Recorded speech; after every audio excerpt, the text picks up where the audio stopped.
শুভ সকাল বন্ধুরা, কেমন আছো সবাই? আশা করি যে যেখানে আছো সকলে ভালো আছো। আমিও ভালো আছি। আমি মনিকা বর্ধমান জেলা থেকে তোমাদের সামনে নিয়ে চলে এলাম নিত্যদিনের আরো নতুন একটি ব্লগ। আশা করছি আজকের ব্লগটিও তোমাদের ভালো লাগবে। যদি ব্লগটি ভালো লেগে থাকে তাহলে চ্যানেলটি সাবস্ক্রাইব আর একটি লাইক করে আমার পাশে থেকো। আর তোমাদের মূল্যবান মতামত কমেন্টে জানাতে ভুলো না কিন্তু। বড়দেরকে প্রণাম ও ছোটদেরকে অনেক অনেক ভালোবাসা জানিয়ে আজকের ব্লগটি আমি শুরু করছি। কালকে তো বড়বাবু বাড়িতে এসেছে, মনা তো ওর বাবাকে পেয়েছে, তাহলে ও আজকে সকাল থেকে বাবার সাথে ঘুম থেকে উঠে খেলা করছে, পড়তে কিন্তু বসেনি। আর আমি ভাবলাম ঘরটা ঝাড় দিয়ে পরিষ্কার করে মুছে নি। প্রতিদিন জানো তো, মনা যেদিনে একা থাকে মনা কিন্তু আমার সাথে ঘুরঘুর করে, বলে আমাকে একটু দাও মুছি, কিন্তু আজকে তো বাবা রয়েছে, দেখো একবারও আসেনি। আর পুরো ঘরটা মোছা হয়ে গেছে। আর জানো তো, ডাইনিং এর ফ্যানটা চালিয়ে দিয়ে এসেছি, তাহলে একটু তাড়াতাড়ি শুকিয়ে যাবে, না হলে মোনা হাঁটতে গেলে না পড়ে যাবে যদি একটুখানি জল পড়ে থাকে। তারপর আমি মোনাকে ব্রেকফাস্টটা খাইয়ে দিয়েছি। মোনাকে খাওয়ানো হয়ে গেছে, এখন দিয়ে পরে রান্নাঘরে এসেছি। রান্নাঘরে আমাদের জন্য মুড়ি খাওয়ার জোগাড় করতে এসেছি। আর আজকে মুড়ি খেতে জানো তো কুমড়ো বনিয়েছি। এদিকে দেখো, কড়াইয়ে তেল গরম করে ওর মধ্যে আমি 5 ফোড়ন, তেজপাতা, লঙ্কা ফোড়ন দিয়ে দিলাম। তারপরে টমেটো কুচি আর আদা বাটা, ব্যাস আর কিছু মশলা দেবো না। আর জিরে গুঁড়ো আর ধনে গুঁড়ো দিয়েছি। আর কুমড়ো তরকারিটাতে জানো তো বেশি ঝাল দেবো না, মোনা তো খাবে, তাহলে মোনার ঝাল লাগবে। শুধুমাত্র একটা ছোট কাঁচা লঙ্কা চিড়ে তেলের উপরে দিয়ে দিয়েছি, ব্যাস। কালকে বড়বাবু কুমড়োটা বাজার থেকে কিনে এনেছিল, আর কুমড়োটা কাটা কুমড়ো কিনে এনেছিল, তাহলে আজকে না রান্না করলে কালকে তো খারাপ হয়ে যাবে, ওই জন্য বেশি করে জানো তো আজকে রান্নাটা করে দিচ্ছি। কড়াইয়ের মধ্যে ভালো করে মশলাটা আমার ভাজা হয়ে গেছে। তারপরে দেখো কুমড়ো, আলু আর পুঁই শাক দিয়েছি। দেখো পুঁই শাকগুলো কেটে পরে ধুয়ে রেখেছিলাম। এই পুঁই শাকগুলো কিন্তু আমাদের বাড়িতেই হয়েছিল। প্রথমে জানো তো পুঁই শাকগুলো কচু দিয়ে তরকারি করব বলে বুনিয়েছিল, কিন্তু আজকে তো কচু রান্না হবে না দুপুরের মেনুতে, ওই জন্য ভাবলাম তাহলে পুঁই শাকগুলো কুমড়োর সাথে দিয়ে দিই। তাছাড়া কাটা পুঁই শাকগুলো আর কোথায় রাখবো, খারাপ হয়ে যাবে।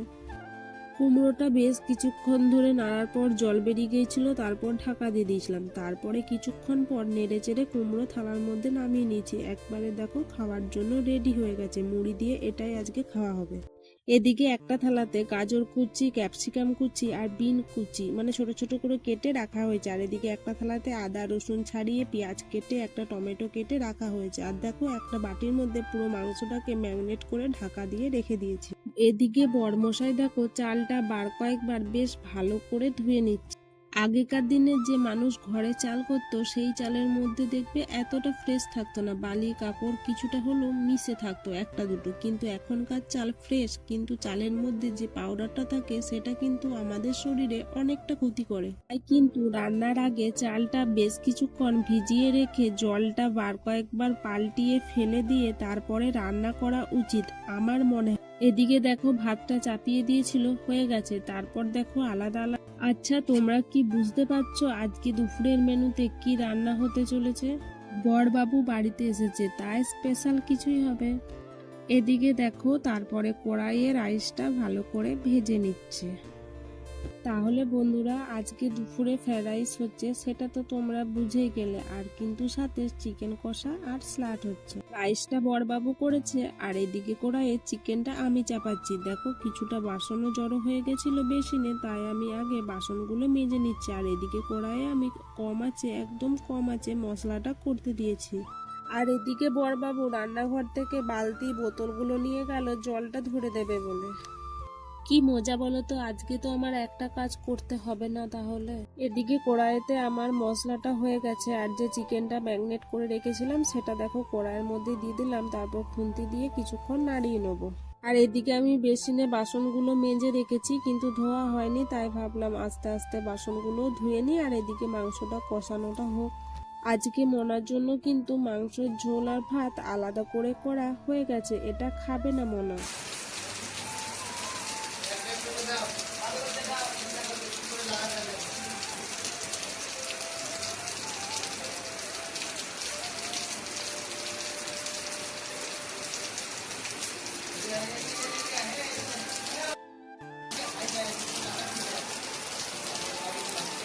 জানো তো বন্ধুরা, এদিকে একদম বাইরে মুষলধারা বৃষ্টি শুরু হয়ে গেছে। সত্যি আজকে দুপুরে খাওয়াটা কিন্তু জমে যাবে। বৃষ্টি হচ্ছে একদম ঝমঝম করে, সাথে ঠান্ডা ওয়েদার।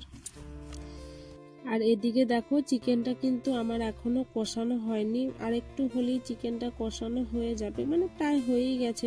সত্যি কথা বলতে কিন্তু আমার একদম পছন্দের খাবার নয়, রাইস খেতে আমি মোটেও ভালোবাসি না। আচ্ছা বন্ধুরা, তোমরা আমাকে কমেন্টে বলো তো কে কে খেতে রাইস ভালোবাসো। রান্না কমপ্লিট করে পুরো রান্নাঘর গুছিয়ে নিয়েছি, তারপর দেখো খাবার বেড়ে দিলাম সবাইকে। খাওয়া কমপ্লিট হওয়ার পর বাসন যেগুলো হয়েছিল সেগুলো ধুয়ে গুছিয়ে রেখে দিয়েছি। আর এদিকে মনা কিন্তু তখনও দুপুরে ঘুমায়নি। মনাকে ঘুম পাড়ানোর অনেকক্ষণ চেষ্টা করেছি, কিন্তু মনা আজকে কিছুতেই ঘুমাচ্ছে না। সে আজকে জল থামলেই বাইরে বের করতে যাবে বলে জেদ ধরে বসে আছে। আর এখন জলটা একটু বন্ধ হয়েছে। আর এখন কটা বাজে জানো? দুপুর 2:30 নাগাদ। প্রথমে ভাবলাম দুপুর বেলায় যাব না, একটুখানি পরে যাব, কিন্তু মনা সেই কাঁদছে যাব বলে। আর জলটাও এখন ছাড়িয়েছে একটুখানি, তাই ভাবলাম মনাকে একবার বাইরের দিকে নিয়ে গিয়ে ঘুরিয়ে নিয়ে চলে আসি। এদিকে দেখো, মনাকেও রেডি করে দিয়েছি। মনার মুখে হাসি আর ধরছে না ঘুরতে যাবে বলে। চলো তিনজনা মিলি বেরিয়ে পড়লাম একটু বেরু বেরু করতে। কিছুটা হেঁটে আসার পরে জানো তো টোটো ধরেছিলাম, টোটোয় করে চেপেই যাচ্ছিলাম। আর এখন কিন্তু বৃষ্টি হয়নি, বৃষ্টিটা ছাড়িয়েছে, না হলে তো যাওয়াই হতো না, যা জল নামিয়েছিল দুপুরবেলায়। আর মনা জানো তো টোটোতে চেপে কিছুতেই কলে বসতে চাইছে না, একদম একা। দেখো ওইদিকে বসে আছে আর ধরতেও দিচ্ছে না, তবু ওর বাবা একবার করে হাতগুলো বাড়িয়ে ধরছিল। প্রথমেই আমরা এসে পরে কিন্তু শপিং মল ঢুকেছিলাম, কয়েকটা দরকারি জিনিস কিনতে ছিল, সেগুলো কিনে নিয়ে চলে এসেছিলাম পার্কে। পার্কটায় দেখছিলাম কয়েকটা বাচ্চা খেলা করছে, মনা যাবো বলছিল, তাই একবার এলাম। পার্ক নয় মনে হয়, জানো তো একটা স্কুল রয়েছে, মনে হয় স্কুলের গ্রাউন্ডই হবে। তবে কয়েকটা বাচ্চা খেলা করছিল, আগে কোনোদিন মনাকে নিয়ে এখানে আসি নাই, বা আমার নজরেও পড়ে নাই কাছে। মনা তো এসে কিছুক্ষণ দোল খেয়ে নিল, তারপর দেখো ওই সিটে ওগুলোতে বসে ওর বাবা ওকে ঘুরাচ্ছে আর ও মজা নিচ্ছে বসে বসে।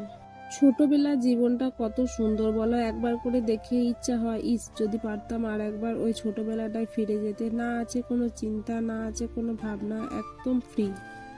এদিকে দেখো দুটো বাচ্চা স্লিপে উঠে স্লিপ খাচ্ছে। মনা জানো তো ওইখানে উঠবো বলছিল, কিন্তু যেহেতু এটা অনেকটা হাই ছিল, যদি ও উঠে গড়িয়ে পড়ে যাবে, মানে ব্যালেন্সটা রাখতে পারবে না, ওই জন্য ওকে চাপতে দিচ্ছিলাম না। অনেকক্ষণ ঘোরার পর দোল খাওয়ার পর চলে এলাম মেলাতে। এখানে পাশেই একটা হস্তশিল্পের মেলা বসেছে দেখো। তবে বড় মেলার মতন অনেক বড় বড় দোকান বসেনি, বা অনেক দোকান বসেনি, বেশ কয়েকটা দোকান বসেছে, কিন্তু কালেকশনগুলো সত্যি খুব সুন্দর সুন্দর ছিল। এই হস্তশিল্পের মেলা থেকে আজকে আমি দুটো নাইটি কিনেছি। নাইটি কালেকশনগুলো না দেখে খুব ভালো লাগছিল, তাই ভাবলাম নিয়ে যাই। মেলার মধ্যে খাওয়া দাওয়ার ব্যবস্থা বা খাওয়া দাওয়ার দোকান কিন্তু একটাই ছিল, তাই শেষমেশ এই দোকানেই চলে এলাম পাপড়ি চাট খেতে। দেখো পাপড়ি চাট বানাতে বলেছি, পাপড়ি চাট বানাচ্ছে। পাপড়ি চাটটা একদম ঘরোয়ার মতো বানিয়েছিল, খেতে কিন্তু দারুণ হয়েছিল।